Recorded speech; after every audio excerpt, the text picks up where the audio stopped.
Okay lang bang uulitin ang content na dati nang viral? Yan ang pag-usapan natin ngayon. Kapag inulit mo ba ang content na nag-viral, tamad ka na agad?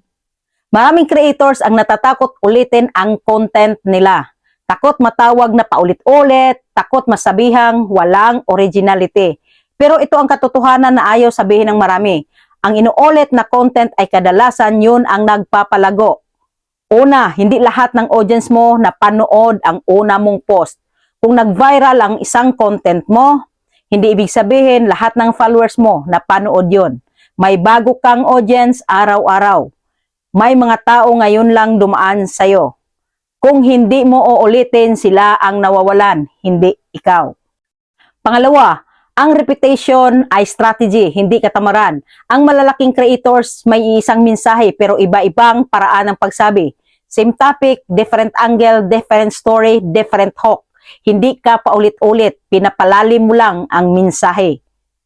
Pangatlo, kung nag-work noon, may reason kung bakit nag-viral yan kasi may tumama, may nakarelate, may natulungan. So bakit mo itatapon ang content na may ebidensya na gumagana? Ang mali lang ay kopyahin mo word for word. Ang tama ay i-evolve mo siya. Pang-apat, ang brand ay nabubuo sa paulit-ulit na mensahe. Kung gusto mong maalala ka, kailangan makilala ka muna. At nakilala ang creator kapag siya yung about mindset. Siya yung about content tips. Siya yung about motivation. Hindi sa dami ng topic, kundi sa linaw ng mensahe.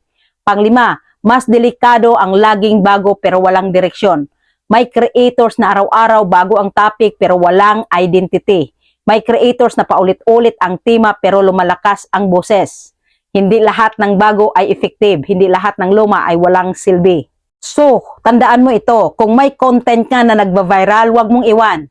Palalimin mo. Hindi ka nauubusan ng idea, pinipino mo lang ang mensahe mo. At sa mundong puno ng creators na laging naghahabol ng bago, ikaw ang tatatak dahil malinaw.